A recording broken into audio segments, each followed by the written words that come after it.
नमस्कार दोस्तों। भूमि विवाद को कैसे हल करें दोस्तों, इस पे मैंने कई सारी वीडियो बनाई हुई है। हालांकि मेरे पास एक कमेंट आया हुआ था, इसी पे मैंने एक नई वीडियो में बना रहा हूँ। चलिए दोस्तों वीडियो शुरू करते हैं।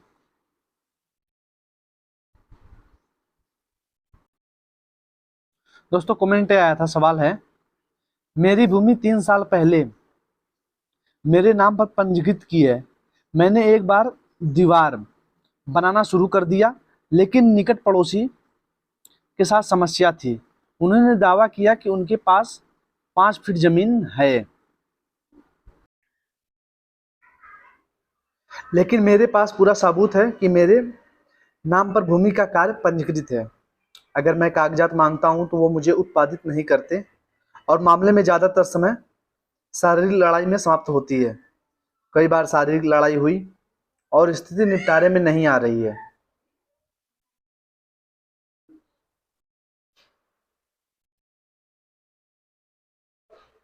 मैं कानूनी रूप से गोवर्धन निकाय की मदद कैसे प्राप्त कर सकता हूं, जो कानूनी रूप से उनकी उपस्थिति में इसे बनाने में मेरी सहायता कर सकता है। मैं अपने सभी दस्तावेज पर उत्पादन करने के लिए तैयार हूं। सभी आवश्यकताओं को पूरा करने कैसे संभव है। दोस्तों इसके ऊपर हम बता रहे हैं आपको पूरे निवारण कि कैसे। दोस्तों जो हमने आपको ऊपर प्रश्न दिया उसी का उत्तर हम देने जा रहे हैं। दोस्तों इसको आप ध्यान से सुनिए। यदि जमीन आपकी है और आपके नाम पे पंजीकृत है, तो सबसे पहले आपको किसी अनुभवी वकील की सहायता से अपने पड़ोसी के खिलाफ धारा 506, 420 और 323 और 326 के तहत अपराधी धमकी देने, धोखा देने और चोट पहुंचाने के लिए प्राथमिक दर्ज करवानी चाहिए, और इसकी प्रतिलिपि जिला मजिस्ट्रेट, एसपी और अस्थायी पुलिस स्टेशन में देनी चाहिए। उससे आपकी भूमि को सत्यापित करने की और उसकी जांच करने के लिए अनुरोध करना चाहिए, ताकि आप अपनी जमीन पर दीवार डाल सकें। उनसे पुलिस बल प्रदान करने का भी अनुरोध करें, ताकि किसी भी संभावित लड़ाई से बचा जा सके। इसके साथ ही आप जमीन द्वारा भूमि का सीमांकन कराने के लिए और नर्सरी छत तैयार कर सकते हैं, और पता लगा सकते हैं आप असली कब्जे में हैं या नहीं। आप अपनी संपत्ति को अवैध कब्जा से कैसे बचाएं। कानूनी रूप से अपनी संपत्ति को नियंत्रण करने और कब्जा को बहाल करने का सबसे अच्छा तरीका न्यायालय में जाकर न्याय मांग करना है। न्यायालय में उप न्याय आसानी से उपलब्ध है, जहां न्यायालय में आवश्यक व्यक्तिगत उपस्थिति को सक्षम चुने हुए वकीलों द्वारा नियंत्रित किया जा सकता है।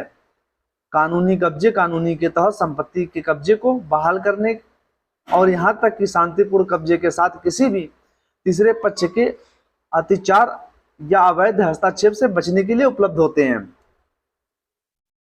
हाँ, यदि जमीन तुम्हारा है और यह आपके नाम पर पंजीकरण के साथ और आपके पास इसका दावा है, तो एसडीओ अपनी सभी शिकायतों को लिखने से पहले आप याचिका दायर कर सकते हैं।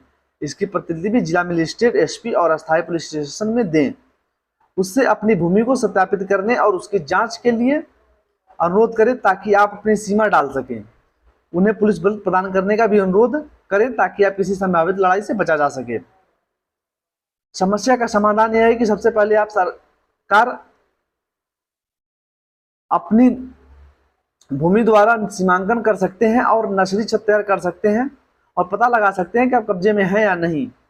ये सिविल कोर्ट में ले जा सकते हैं। पहला, जब कुछ लोग गलत दस्तावेज को दिखाकर जबरदस्ती बल प्रयोग करके किसी संपत्ति पर कब्जा कर लेते हैं, जब वो लोग इस कार्य को शुरू करते हैं, तब से यह कार्य गैर कानूनी हो जाता है। अफसोस, कभी कुछ अस्थायी अधिकारी इन लोगों को ऐसी गैर कानूनी प्रक्रियाओं में सहायता करते हैं। दूसरा, ऐसा अवैध कब्जा तब भी हो सकता है जब कोई किराएदार आपके परिसर को खाली करने से इनकार कर देता है। किराएदार द्वारा उसके उपयोग की जाने वाली सबसे आम बचाव प्रतिकूल कब्जे का होता है। यह सलाह दी जाती है कि अपने आवास को किराए पर देने से पहले एक उचित किराया समझौता करें, और साथ ही ऐसी स्थिति में शामिल होने से बचें। मजबूत उपाय करें। यह स्थिति ज्यादातर तब उत्पन्न होती है जब गैर कानूनी रूप से कब्जे वाली संपत्तियों को लापरवाह किराएदार द्वारा अनिष्ट दृष्टि के साथ असुरक्षित छोड़ दिया जाता है। ऐसी संपत्ति जो वर्षों से पड़ी हुई है, जो सीधे ऐसे कुख्यात लोगों के लिए एक आसान लक्ष्य बन जाती है। प्रतिकूल कब्जा तब होता है जब संपत्ति का सही मालिक अपनी संपत्ति से वैधानिक समय अवधि, मतलब कुछ समय होती है भारतीय कानून के तहत 12 वर्ष के भीतर एक अतिचार कब्जा से छुटकारा पाने के लिए अपनी ओर से निष्क्रियता, स्वप्रमाणित स्वामित्व और अधिकारों से वंचित हो जाता है। जैसे 12 साल तक आप उसको नहीं अगर कब्जे का दावा करते हैं तो वैसे भी क्या नाम है किराएदार के कब्जे में हो जाएगा। कब्जे को हटाने के लिए वैधानिक सीमा की अवधि पूरा होने के बाद सही मालिक को अपनी संपत्ति पर कब्जा वापस पाने के लिए किसी भी कानूनी कार्रवाई शुरू करने से प्रतिबंधित किया जाता है और इस प्रकार विपरीतकर्ता को प्रतिकूल संपत्ति द्वारा उस संपत्ति का शीर्ष हासिल करने की अनुमति देते हैं। इस लेख का मुख्य उद्देश्य यह साबित करना है कि कब्जे के बिना स्वामित्व बिल्कुल व्यर्थ होता है, क्योंकि आपको संपत्ति का फल और आनंद लेने के लिए नहीं मिल पाता।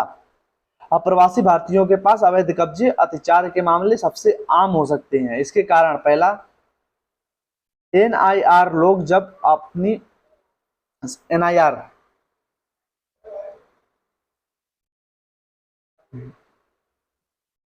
बार संपत्ति को दिखाने नहीं आ सकते। इसके लिए वे दोस्त, परिचितों और रिश्तेदारों को संपत्ति कब्जा या नियंत्रण देना समाप्त कर देते हैं। इसके अलावा समय के साथ रहने वाले कई रिश्तेदार दोस्त को लगता है कि वे खुद की जगह है,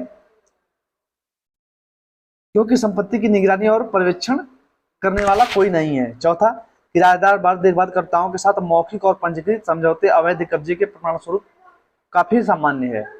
पांचवा, ऐसी संपत्ति जिसमें किराएदार या रखरखाव करने वाला कोई नहीं हो और संपत्ति का मालिक भी बहुत कम में संपत्ति को देखने आ पाता हो। ऐसी स्थिति में उस परिवार के भूमाफिया लोग अतिचार और अवैध रूप से कब्जा कर बहुत आसानी से कब्जा कर लेते हैं। कब्जे का वास्तविक अर्थ। कब्जे का वास्तविक अर्थ है किसी वस्तु पर वास्तविक नियंत्रण होना, चाहे वो अपने मालिक का हो। हालांकि यहाँ तक कि किसी भी वस्तु कब्जे वाले व्यक्ति को तीसरे पक्ष के खिलाफ कुछ कानूनी संरक्षण भी प्राप्त होते हैं, भले ही वो उस संपत्ति का मालिक न हो। यह भी संरक्षण किसी भी गैर कानूनी कार्य करने वाले व्यक्ति के कब्जे में हिंसा के खिलाफ दिया जाता है। यदि किसी संपत्ति का मालिक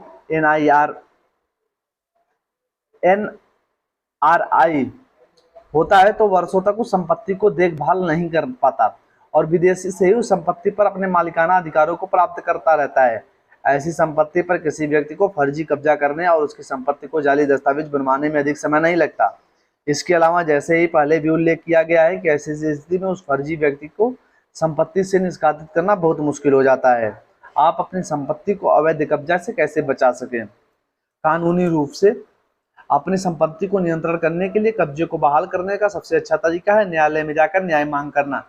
नागरिक न्यायालय में उपाय आसानी से उपलब्ध है, जहां न्यायालय में आवश्यक व्यक्तिगत उपस्थिति को सक्षम और चुने और वकीलों को नियंत्रित किया जा सकता है। कानूनी कब्जा वाले के तहत संपत्ति कब्जे का बहाल करने के लिए यहां तक कि शांतिपूर्ण कब्जे के साथ किसी भी तीसरे पक्ष को अतिचार अवैध हस्तक्षेप कर से बचाने के लिए उपलब्ध होते हैं। रोकथाम इलाज से बेहतर होता है। आपको सच्चे किराएदार अपनी संपत्ति देना चाहिए और कानूनी तरीके से किराएदार एग्रीमेंट को तैयार कर लेना चाहिए। सरल शब्दों में आप हमेशा संपत्ति को कब्जा देने वाले व्यक्ति की स्थिति और कर्तव्यता को जांच लें। वास्तविक कानूनी उपाय। विशिष्ट राहत अधिनियम 5 के तहत कोई भी व्यक्ति अपनी संपत्ति को शीर्षक से वंचित उसे शीर्षक से कब्जा मिल सकता है। विशिष्ट राहत अधिनियम 6 के तहत एक व्यक्ति को पूर्व में अपनी संपत्ति पर कब्जा और बाद में अवैध फैलाव साबित करने अधिकार प्राप्त कर सकता है। आपराधिक संरक्षण में 145 उस प्रक्रिया को रद्द कर देती है जहां जमीन को लेकर विवाद होने की संभावना है। एक व्यक्ति जिस अपनी संपत्ति पर अत्याचार या अवैध फैलाव का डर होता है वह पुलिस के पास अपनी लिखित